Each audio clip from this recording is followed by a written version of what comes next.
est puissante. Elle est créative. Elle est ambitieuse. Elle brise les barrières.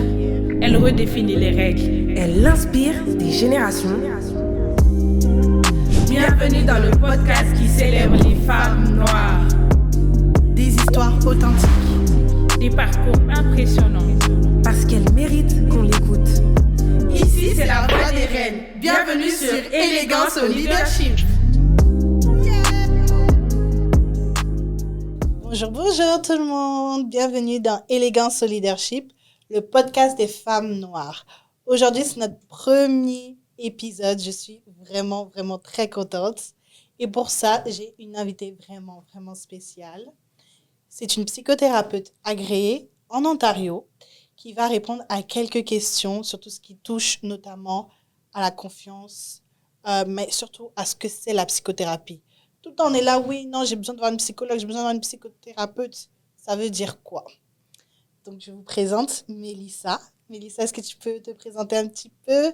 Comment tu vas? J'aime beaucoup ton énergie. Merci beaucoup, Armande. Écoute, je m'appelle Mélissa. Je suis psychothérapeute autorisée qualifying en Ontario. Et je suis d'origine rwandaise. Et je suis tellement contente d'être ici, sur ton plateau, sur ta chaise, et de discuter avec toi sur un thème qui me tient beaucoup à cœur, la santé mentale dans la communauté noire. Alors, merci de m'avoir ici. Merci à toi d'être là. C'est un thème qui me touche beaucoup, que je trouve qu'on passe souvent, qu'on essaie de cacher sous le canapé là, pour ne pas en parler. Donc, j'aimerais commencer par ma première question, qui est qu'est-ce que la psychothérapie? C'est quoi réellement? OK. Alors, la psychothérapie, c'est un processus thérapeutique qui aide les personnes à explorer leurs pensées, leurs émotions, leurs comportements, vraiment aller explorer dans un espace sécuritaire où tu peux vraiment, de non-jugement, où tu peux vraiment t'exprimer, où tu peux vivre ce que tu as à vivre. Aussi, je peux ajouter que c'est un processus qui te donne des outils à utiliser pour atteindre tes objectifs. En bref, ça peut être ça. Ok, super. Mais là, on est comme avec des femmes noires qui sont souvent issues de la diaspora africaine. Tu viens du Rwanda, de la Côte d'Ivoire. Donc, ma question, c'est comment la psychothérapie peut spécifiquement aider ces femmes-là à surmonter des défis qui sont parfois uniques à elles-mêmes, comme le fait d'être une femme, le fait d'être noire, le fait d'être les deux, le fait d'être africaine. Ça engendre certaines choses. Comment ça peut aider à ça? OK. Alors, comme je viens de le mentionner, la psychothérapie te donne un espace sécuritaire de non-jugement où tu peux vraiment explorer tes émotions, tes pensées et le comportement, les traumas et tout ce que tu as eu à vivre. Alors, ça te donne ce cadre sécuritaire pour explorer toutes ces choses. Alors, dans notre communauté noire, on sait très bien que cet espace nous manque. Un espace de non-jugement où tu peux être toi-même, où tu peux parler sans aller chercher c'est quoi l'étiquette que je vais avoir par rapport à cette émotion, par rapport à ce comportement. Alors, la psychothérapie peut vraiment aider la femme noire en lui offrant cet espace sécuritaire. Ok, ouais. Parce que souvent, on va dire, non, mais t'as pas assez de problèmes pour aller te créer des problèmes mentaux. Ouais. Comment ça, c'est interne? Tu as mal où? La question quand on te demande tu as mal où et que tu vas dire, qu'est-ce que tu réponds? T'as mal à l'âme? Les gens te voient un peu bizarrement. Donc, pour ça, la psychothérapie peut littéralement aider, c'est certain. Ok. Ma prochaine question. Quels sont les principaux défis de santé mentale que vous observez chez les femmes noires principalement? Et quelles sont les premières étapes que vous recommandez pour pallier à ça? Donc, quels sont les éléments principaux? Les défis. Alors, bon, c'est sûr qu'il y en aura beaucoup, mais ce que je peux souligner aujourd'hui, c'est vraiment les pressions sociales. Okay. La femme noire est confrontée à cette pression sociale d'être la femme forte, d'être le syndrome de la femme forte. Je déteste. Ah oui, hein? Je déteste. Ah oui, la femme forte, les pressions, tout ce qui va avec les responsabilités de la femme noire.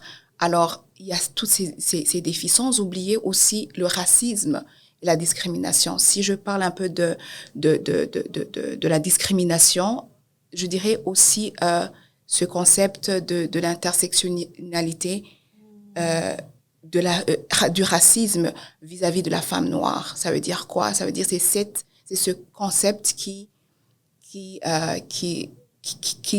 réfère la femme à l'opprimée à cause de son genre, la femme, et en même temps à cause de sa couleur de peau. Alors ces deux piliers, ces deux angles, vraiment, je trouve que ça apporte une grande pression sociale sur la femme noire. Autre chose, je peux mentionner peut-être, on le voit ici souvent en Occident, la double conscience. Alors, je m'explique, c'est quoi la double conscience? Ça veut dire... J'ai aucune idée de ce que c'est. OK, je vais t'expliquer ce que je vais dire par là. Alors, c'est la double conscience culturelle. Ça veut dire, on arrive ici en Occident, on a besoin de garder nos valeurs africaines. Et en même temps, on doit aussi intégrer la culture du pays d'accueil. Alors, cette double conscience culturelle peut mener à un sentiment de perte d'identité, un sentiment de décalage. Tu es décalé, tu ne sais pas comment te comporter parce que tu dois donc les valeurs de la culture d'origine et en même temps intégrer l'autre culture. Alors, concilier les deux, ça peut être challenging. Ça peut apporter un sentiment de décalage. Okay. Ça peut apporter une sorte de perte de l'identité. Okay, oui. Et un épuisement à la langue. Je comprends. Moi, je suis quelqu'un qui aime beaucoup toucher là. Je suis comptable, donc c'est vraiment actuel. Quelqu'un qui arrive vers toi et qui te dit, OK, je suis africaine, je viens d'une famille africaine, j'ai toujours été élevée par des parents africains, mais aujourd'hui, je vis au Canada, je vis en France, dans un pays d'Occident, et je découvre d'autres valeurs. D'autres valeurs sont ajoutées. Moi, on m'a toujours dit en sociologie que les instances qui vont avoir des impacts sur toi, c'est aussi l'école, des choses comme ça. Donc, tous ceux qui sont venus étudier ici, qu'est-ce que tu leur dirais de ce mix? Quand ils sont tiraillés par deux extrêmes, qu'est-ce que tu leur conseillerais? Alors, ce que je dirais de prime abord, ce que je pourrais dire, c'est que la meilleure chose à faire, c'est de ne pas t'isoler, d'accord? Okay. Alors, avoir comme un groupe de soutien où tu peux... Parce que l'important, c'est de savoir exprimer, de pouvoir exprimer, de pouvoir sortir ce que tu as au-dedans de toi. Alors, la première chose, c'est ça la première chose que je pourrais dire. Okay. Avoir une bonne communauté, une bonne communauté qui Elle vient t'entoure. De vous dire de rejoindre Élégance Leadership. Oh, c'est très important. C'est très important de ne pas t'isoler, de ne pas être seul, de ne pas vivre les choses. Parce que quand on vit des émotions qui sont intenses, on a tendance à s'isoler. Oui. On a tendance à s'isoler. Alors, je lui dirais, écoute, cherche une communauté. Entoure-toi des personnes positives. Fais la thérapie. Ne garde pas ça au-dedans de toi. Il faut en parler. Autre chose, il y a d'autres techniques. Moi, très souvent, je conseille aux gens, je dis, OK, si tu n'as pas encore trouvé la communauté, si tu n'as pas encore commencé la thérapie, essaye l'écriture. OK. Essaye l'écriture. On peut aussi écrire. Voilà, pour exprimer. En fait, le principe, c'est de sortir ce que tu es en train de vivre. Alors, tu peux ne pas avoir la communauté. Parce que tu arrives dans un pays nouveau, tu n'as pas encore les personnes autour de toi. Tu n'as pas encore la communauté autour de toi. Alors, essaye de faire l'écriture. D'accord? Essaye de commencer par l'écriture, de t'exprimer. Donc, tous ceux qui parlent seuls ne sont pas des fous, en fait. C'est une manière aussi de extérioriser. Oui. Donc, ce que tu conseilles, c'est vraiment de prendre les émotions et de les libérer. Sortir, les libérer. C'est important de libérer ce que tu vis à l'intérieur de toi. OK, super. Ben, on arrive au rôle que tu as évoqué tout à l'heure, celui de la femme forte, celui que je déteste. Il y a cette théorie comme quoi les femmes noires sont fortes. Elles n'ont pas besoin d'aide, elles sont capables de prendre tout, de mettre sur leur tête et de tout faire. Elles peuvent diriger un foyer, diriger une famille de 10 enfants s'il le faut, avoir leur propre business. Parce que c'est vrai qu'on ne le dit pas vraiment, mais les femmes, par exemple, qui vendent la nourriture dans la rue, elles sont entrepreneurs. Elles sont entrepreneuses. Donc, elles gèrent ça. Elle rentre à la maison, elle va gérer son foyer, elle va gérer les enfants, tout ça. Et puis, quand elle est triste ou bien qu'il lui arrive quelque chose, elle va dire non, mais t'inquiète, t'es forte. Ouais. Je déteste ça. Comment on gère ça? Est-ce que. En fait, j'aimerais. Le syndrome de la femme forte. C'est ça. Comment on le gère? J'aimerais que tu leur dises qu'elles ne sont pas obligées de l'accepter, surtout. Alors, le syndrome de la femme forte est réel. Il est réel. On est confronté à cette mentalité de la femme noire qui est forte. Ce que je peux ajouter ici, c'est que quand même, c'est un rôle qui nous valorise. Oui. D'accord? C'est un rôle qui nous valorise. C'est un rôle qui va nous donner un sentiment de fierté. OK, oui. Un sentiment de responsabilité. Oui. D'accord? Ça nous donne ce sens de responsabilité. Oui, c'est vrai. C'est valorisant. Mais en même temps, il faut faire attention pour que ça ne devienne pas un fardeau. Parce que à la longue, quand tu ne prends pas soin de toi, ça peut devenir un fardeau. D'accord? Et quand ça devient un fardeau, écoute, ça devient problématique, ça devient pathologique pour toi. Alors, il faut vraiment,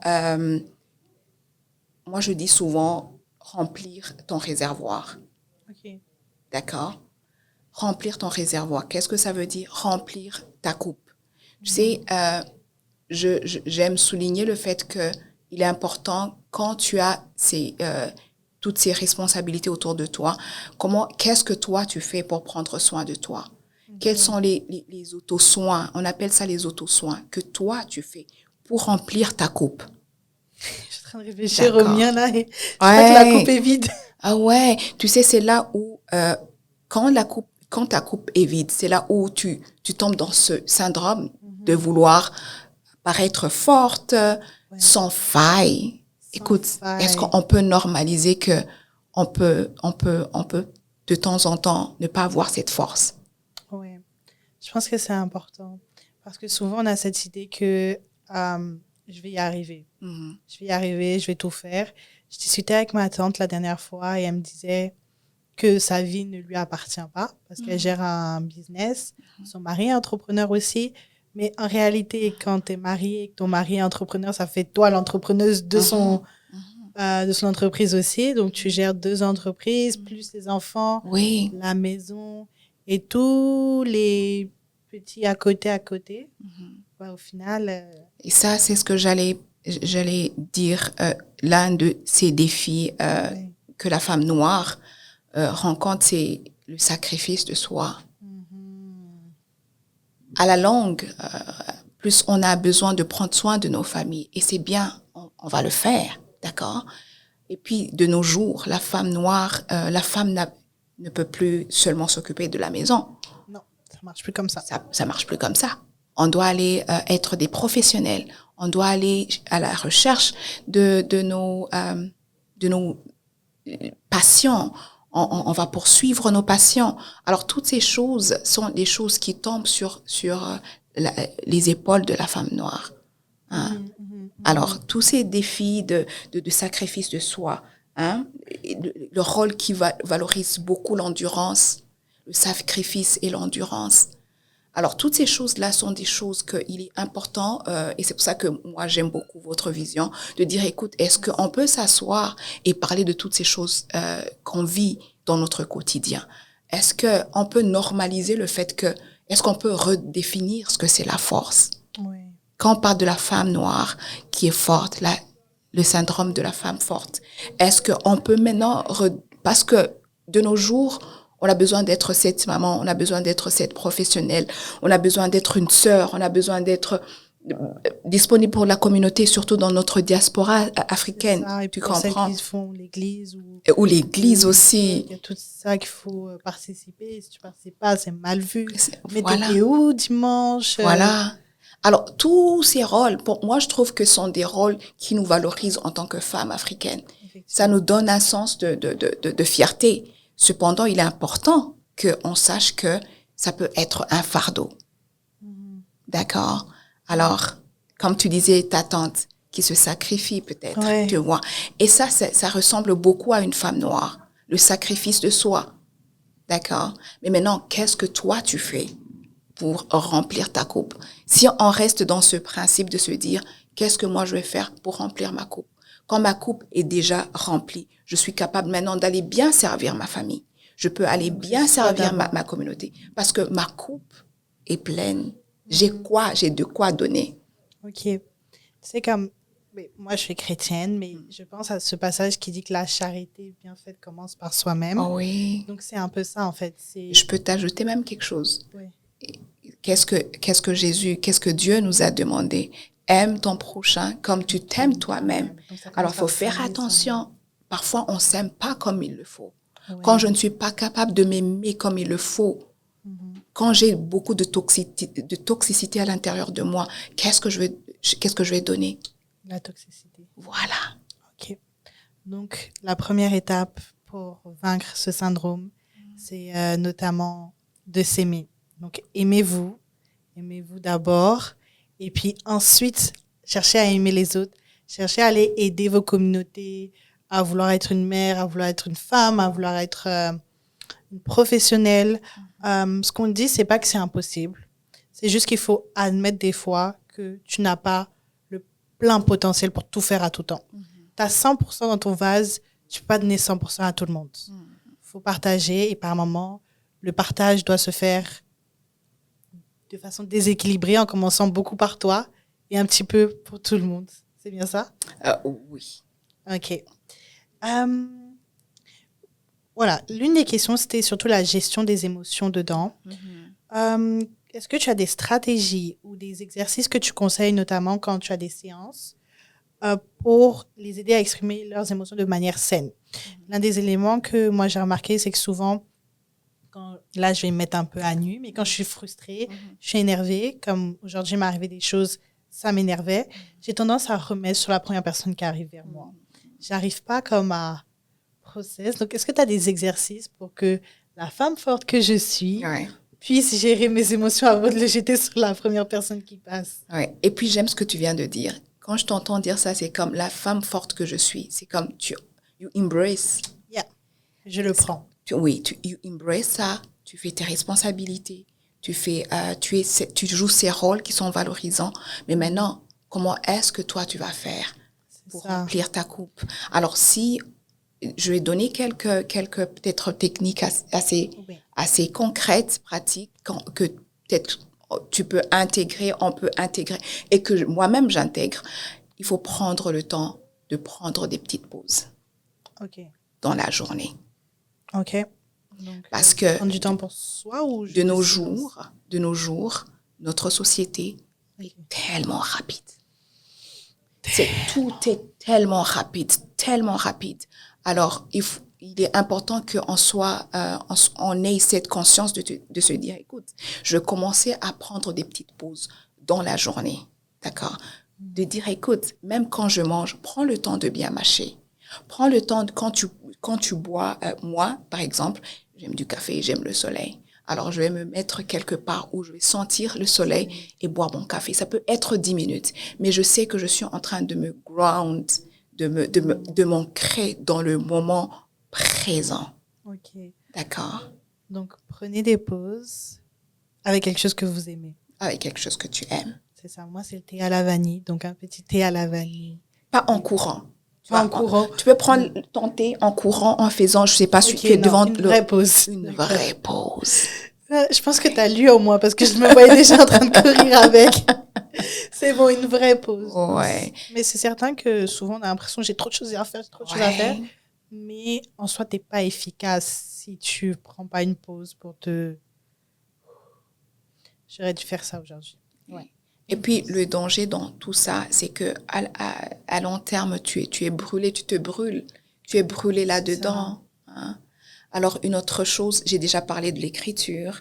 La pratique de l'écriture n'est rien d'autre que ça t'aide à mieux te comprendre.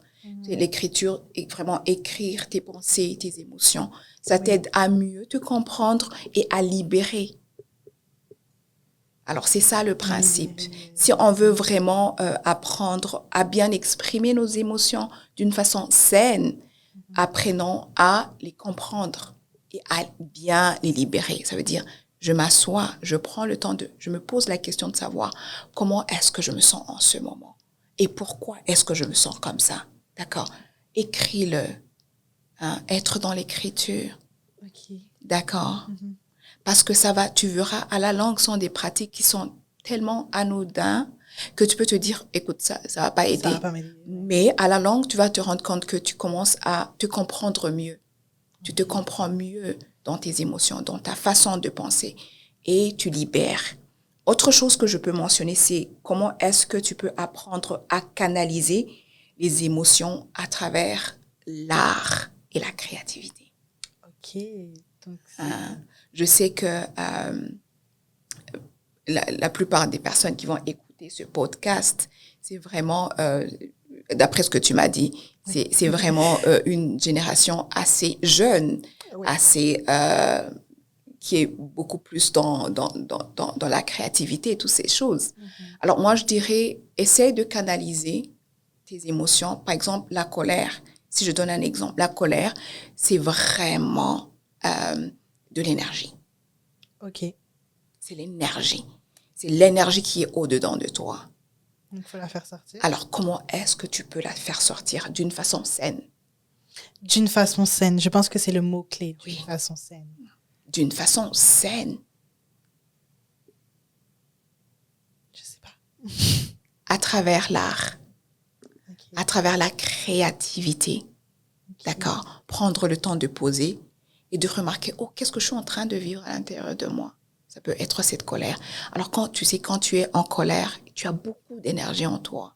Est-ce que tu peux canaliser cette énergie dans le sport?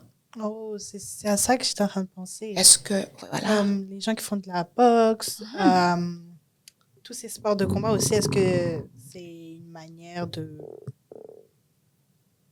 canaliser leur énergie? Donc, en fait, il faut juste trouver son truc. Il faut trouver ton truc parce que ça peut être la musique. Ça peut être la poésie.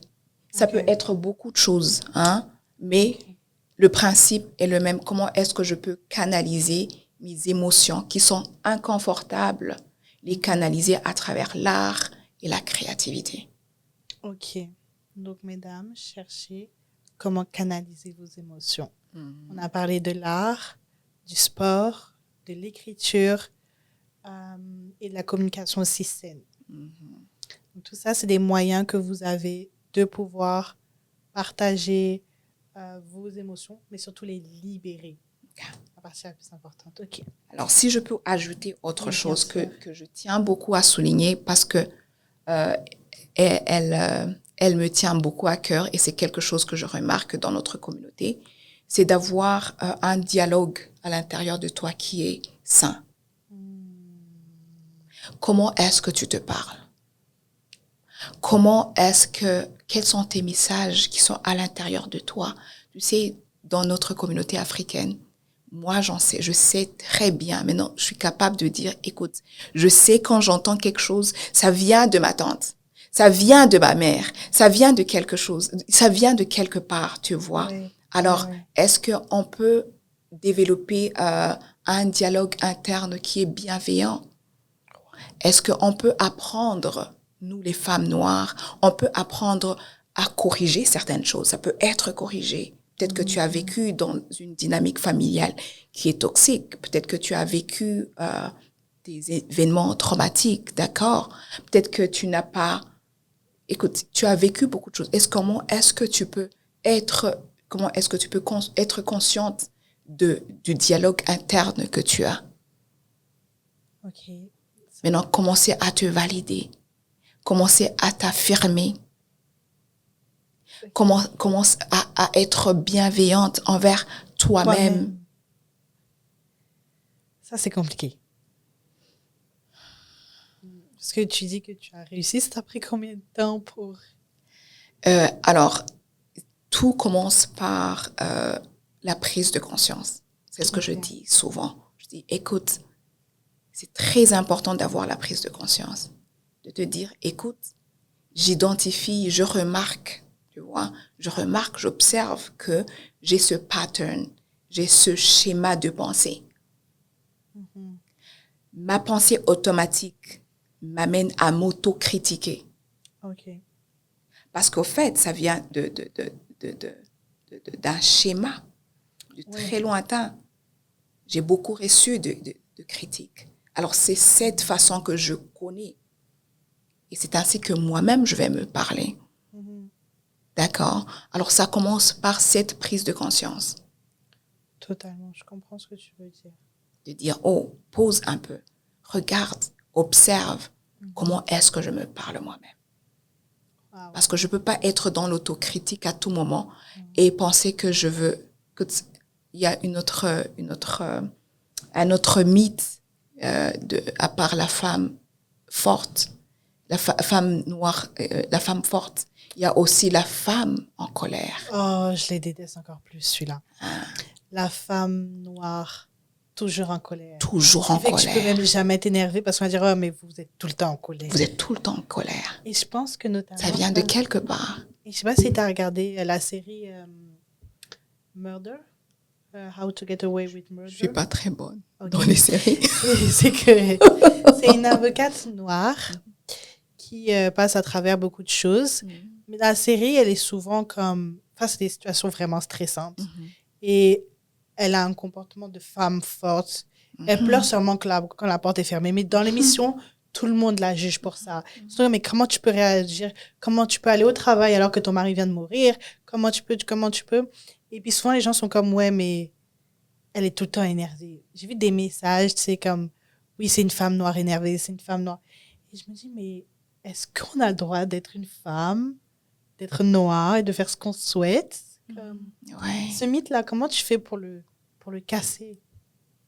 La femme en colère. Ouais. Alors, écoute, on va aller explorer d'où provient cette colère. D'accord? Parce qu'elle vient pas de nulle part. Ça ne vient pas de nulle. Il y a personne, il doit y avoir quelque part où tu as appris cette chose.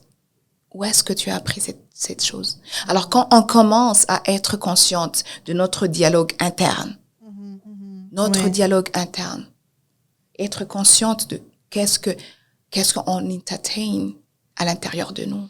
Est-ce qu'on s'autocritique à chaque fois? Alors, si je vis dans cet état de m'autocritiquer à chaque moment, c'est sûr que je vais être la femme en colère. Okay, oui. C'est sûr. Ouais. Alors, si je ne peux pas être vulnérable, et c'est ce que je voulais dire quand j'ai dit redéfinir la force. Qu'est-ce que la force? Voilà. Voilà. On peut accepter le fait que à ce moment-là, j'avais pas la capacité. Est-ce que je peux dire non? Est-ce que je peux apprendre à poser des limites qui sont saines, les barrières qui sont saines? Tout ça sont des choses qu'on n'a pas appris dans nos communautés. C'est beaucoup. Ouais. C'est beaucoup. Alors, je vais juste te tranquilliser en te disant que oui, c'est beaucoup, mais ça commence par l'éducation, la prise de conscience. Tu vois, là, quand on va rentrer, tu auras su déjà qu'il est important d'avoir un bon dialogue interne. On va commencer à dire, écoute, je vais commencer à identifier quelles sont les pensées que j'ai. Tu vois, ça commence tout doucement. J'ai parlé d'un groupe de soutien, un groupe de parole, tu vois. J'ai parlé de la thérapie. Hein. Ouais, comment est-ce que c'est vu dans notre communauté d'aller en thérapie? Oui, totalement. En tout cas, il y a beaucoup de travail, mais comme tu l'as dit, ça se fait petit à petit. Et je pense que notre communauté est assez jeune, donc vous avez le temps, mesdames, mais il ne faut pas trop tarder non plus. Mon avant-dernière question, c'est l'équilibre entre la responsabilité familiale et la vie personnelle. OK. Ma question, c'est pour les aînés. I got you, les aînés. C'est pour vous, ça. Moi, je ne suis pas aînée, comme... Pour ma maman, je suis sa seule enfant. Donc, Je suis pas l'aînée, mais je sais que pour l'aînée, elle se retrouve souvent à jouer le rôle de deuxième maman. Et puis, elle se retrouve à être une mère à des très jeunes âges, à devoir gérer leurs frères et sœurs. Je prends l'exemple de mon fiancé. Souvent, il doit gérer des choses en tant qu'aîné. Comme ça marche chez les hommes, chez les femmes, c'est un peu ça. Mais chez les femmes, c'est plus maternel même. On va leur demander d'aller avoir ce rôle de deuxième maman.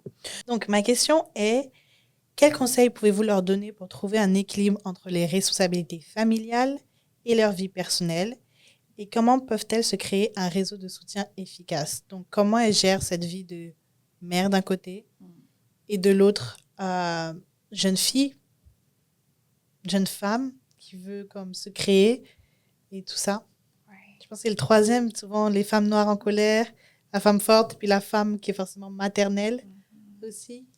Alors, ce que je vais dire ici, c'est apprendre à poser tes limites.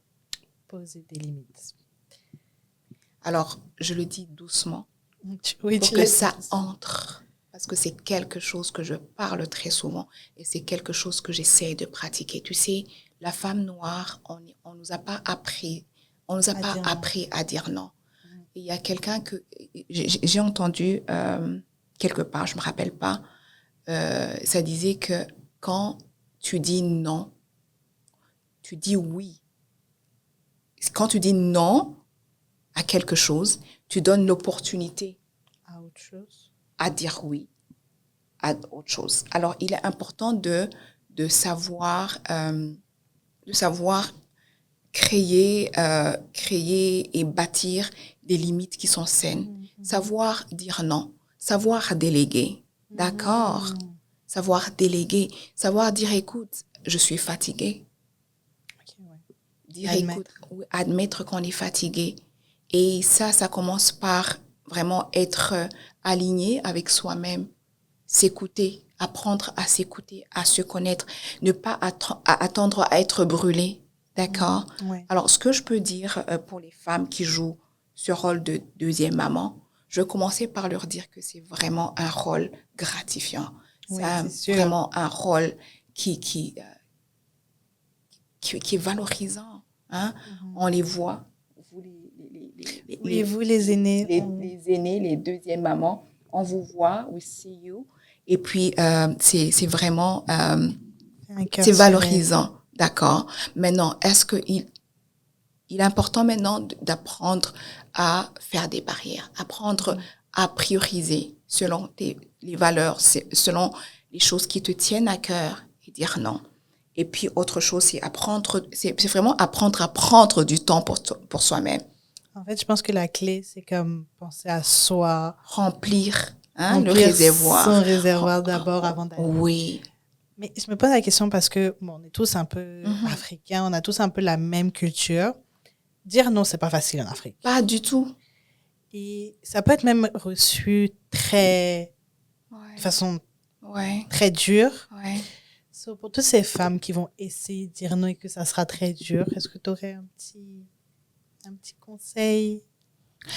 J'aime toujours dire d'aller doucement.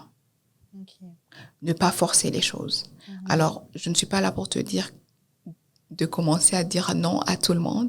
Oui, c'est ça. On ne vous dit pas de dire non à tout le monde. Non. C'est pas le but, mesdames. Le but est de te dire, donne-toi des priorités. Oui. D'accord? C'est qui cette personne qui est prioritaire dans ta vie? D'accord? C'est quoi ce projet que tu es en train de travailler en ce moment?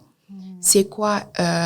Essaye d'établir tes priorités. Reconnaître tes priorités. Maintenant, pour ce qui vient du reste, et puis apprendre à dire qu'on n'est pas capable de le faire pour le moment. Dire, écoute, je suis fatiguée en ce moment. Je pense que c'est ça la clé. C'est de pas dire, on vous dit pas de dire non dans le vide.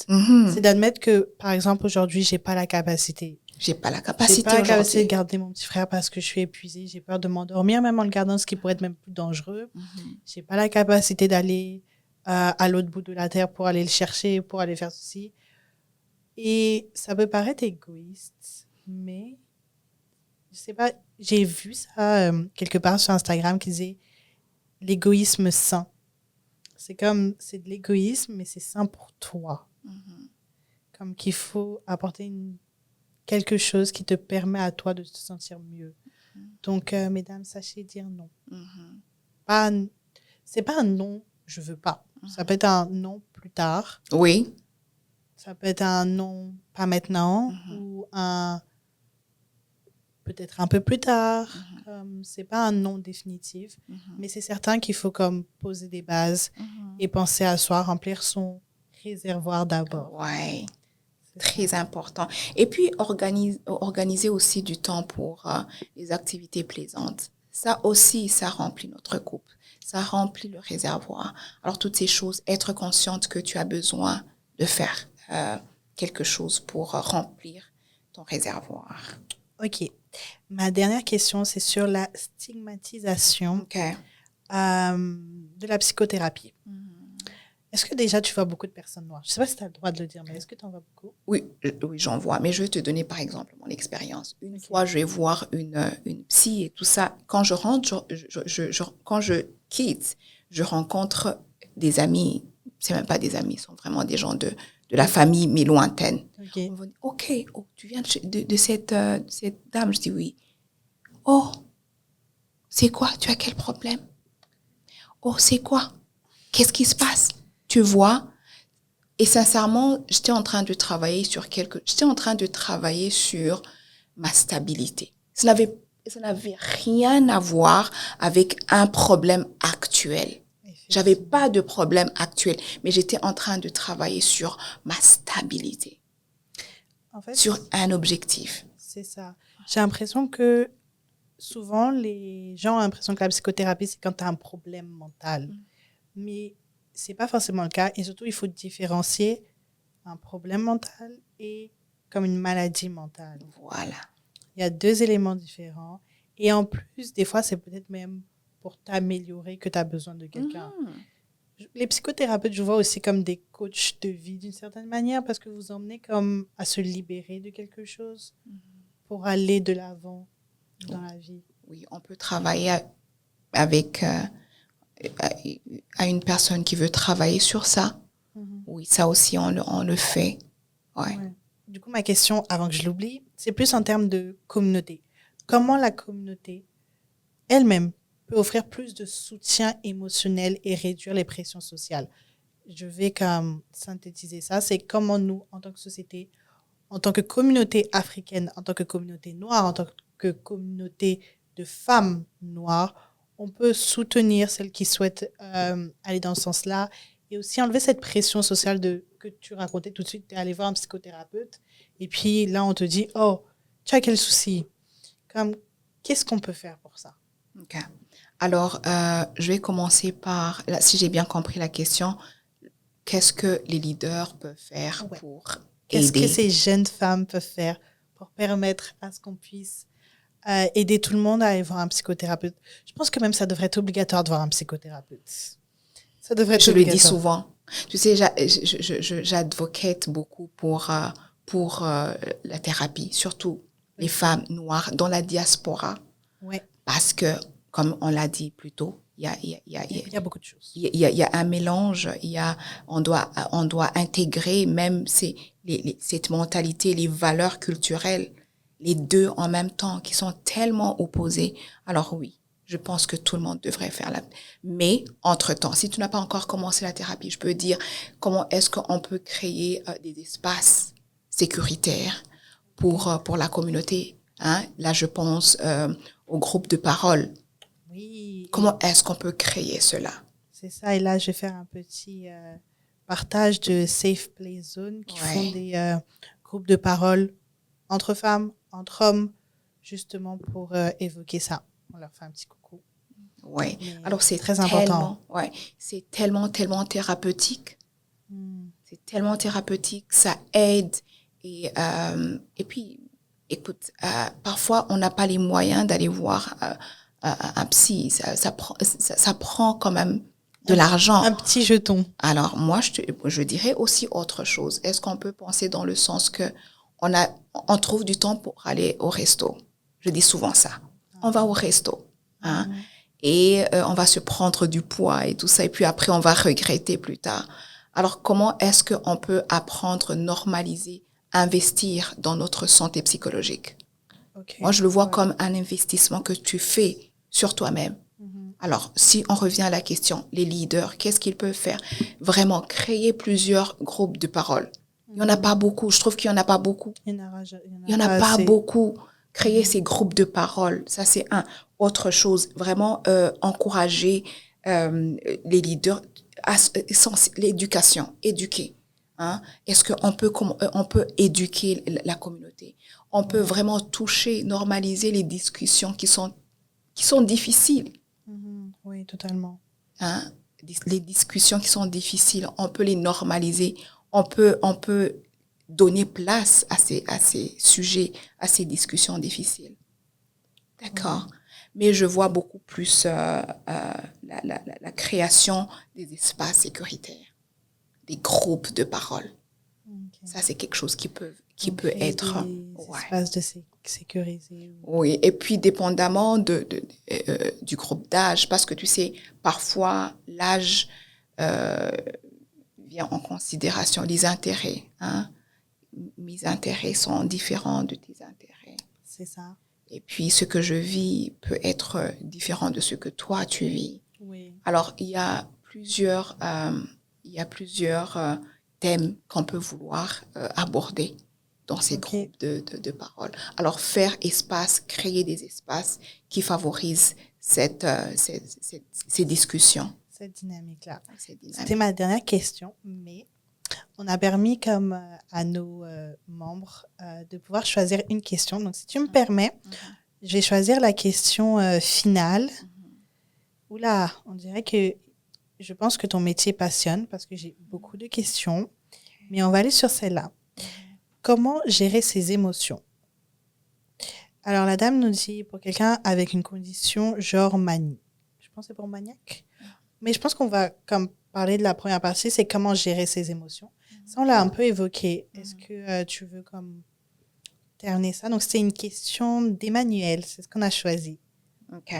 Alors, je pense que ça va nous permettre de wrap up un peu parce qu'on a parlé de ça. C'est le bon moment. Oui. Alors, qu'est-ce qu'on peut faire pour, encore une fois, c'est comment est-ce qu'on peut gérer les émotions d'une façon encore une fois, d'une façon saine. C'est le mot-clé. C'est le mot-clé.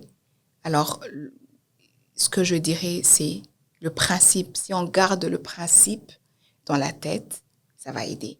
Ça veut dire comment est-ce que je peux comprendre mes émotions, apprendre à identifier mes émotions, à comprendre mes émotions et les libérer d'une façon saine. Alors, on a parlé de comment on peut libérer les émotions. Ça peut être à travers l'écriture, ça peut être à travers l'art, ça peut être à transformer le sport. Comment est-ce que je peux transformer mes émotions inconfortables, les canaliser vers une activité qui est constructive, qui est libératrice. Alors, parce que autre chose que je vais vraiment souligner, c'est que on a tendance, surtout nous, les femmes noires, à refouler les émotions. Wow. On refoule les émotions. J'ai l'impression que tu me décris depuis le début du podcast. Je suis comme, oh là là, elle a lu en moi. Ouais. Quand on refoule pas, on évite. On est vraiment dans le refoulement. On est en train dans le bypassing. On bypasse nos émotions. Alors, il est important qu'on sache que les émotions sont faites pour être vécues. Okay, donc est-ce que c'est normal? Donc, une manière de les gérer, c'est de les accepter. Les accueillir.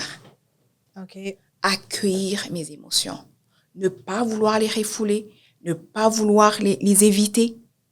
Accueillir les émotions, comprendre les émotions. Maintenant, comment est-ce que je vais les libérer?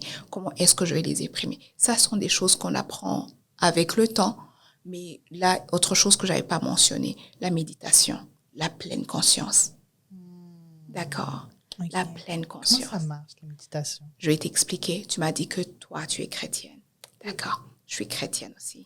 Okay. Alors, je vais te dire ce que tu peux faire. Si, je sais pas, si tu es musulmane, si tu es, je sais pas, n'importe quelle spiritualité que tu pratiques. Ok. C'est vraiment prendre le temps de dire, être consciente de c'est quoi les valeurs. Ça peut être les valeurs que tu veux incarner.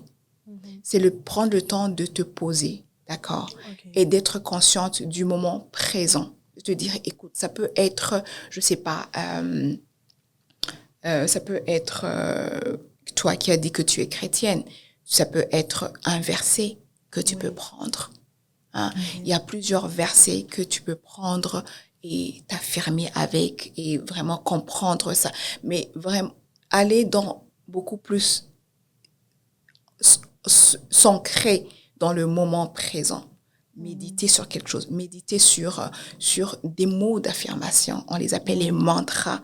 Comment est-ce que je peux m'ancrer dans mes affirmations que j'aspire, tu vois? Ouais. La méditation, la pleine conscience. Et puis, il y a, tu sais, de nos jours, la technologie est tellement avancée. Il y a les applications. Super avancé. Oui, il y a les applications, je pense là de Calm. Ce sont des applications qui t'aident à pratiquer la pleine conscience. Dépendamment de là où tu es maintenant, dépendamment de tes valeurs, de ta spiritualité. Vraiment, prendre le temps de te poser, être dans l'ici et maintenant. C'est super. Et je pense que ça conclut notre épisode d'aujourd'hui. J'aimerais vraiment te dire merci beaucoup, Mélissa, pour ton temps. C'est vraiment rare d'avoir des psychothérapeutes. Tu sais comment je t'ai cherché? Comment j'ai eu du mal à trouver une psychothérapeute femme noire? Comme j'ai demandé à tellement de monde. Et c'est vraiment très inspirant de savoir que on n'a pas parlé, mais le fait que tu sois là, ça montre aussi qu'on peut faire tous les métiers qu'on veut. Oui. La psychothérapie, c'est pas comme le monsieur blanc avec ses lunettes qui les pose là et qui te regarde assis dans ton canapé. C'est pas juste ça. Ouais. Donc, Je peux te confirmer que même la thérapie nécessite vraiment une certaine intégration des réalités culturelles. c'est ça. Il y a la thérapie qui intègre les réalités culturelles. Alors, il faut bien chercher ce que toi, tu recherches en C'est thérapie. En D'accord? soi, ton thérapeute, c'est aussi ton psychothérapeute, c'est aussi une personne qui va t'aider. Donc, il faut que tu sois comme assez allié, si je puis dire, avec elle. L'important, c'est avoir les skills. Elle peut avoir les skills, elle peut vraiment t'aider, mais moi, je dis toujours, c'est un ajout quand il comprend les réalités culturelles dans lesquelles tu vis. Ok. Est-ce que, avant de partir, il y a deux choses. Notre premier rituel, tu dis que tu viens du Rwanda. Est-ce que tu parles la langue du Rwanda? Bien sûr. Ok, on veut une phrase. Ok. On est là pour apprendre aussi. So, finis-nous avec une phrase en, comment on dit? En Kinyarwanda? Kinyarwanda? Ok, oui. Ok, je suis en train de réfléchir à une phrase qui a ce thème, qui a trait à ce thème. Je dirais, je vais peut-être vous donner un mot qui est assez courant comme je t'aime ou I love you. On peut dire, si tu te sens bien avec la personne, tu peux dire à la personne ndagukunda. Ok, il va falloir que tu le redises. Ndagukunda. Dagukunda. Ok. Dagukunda. Nice. Yes. Dagukunda. Nice. Ok. Merci beaucoup, Mélissa, pour ton temps. Est-ce que tu as un petit conseil pour nos jeunes femmes qui souhaitent s'approcher de la thérapie, qui hésitent encore? Écoute, ce que je peux dire, c'est après toute cette discussion qu'on vient d'avoir, je pense que c'est un signe pour toi. Ça peut être un signe pour toi de commencer la thérapie. C'est ça, mesdames. Alors, commencez la thérapie parce que ça va vous faire beaucoup de bien et qu'il n'y a aucun mal à aller voir un psychothérapeute. C'est même une bonne chose. Alors, mesdames, c'est le moment. Allez voir un psychothérapeute. Prenez du temps pour vous-même. Remplissez votre réservoir. Il a besoin d'être rempli. Il ne peut pas être vide à sec comme ça tout le temps. Donc, merci beaucoup, Mélissa. Et Merci aux filles qui sont restées avec nous jusque-là. Je vous souhaite une bonne journée. Bye tout le monde. Bienvenue sur Élégance au leadership.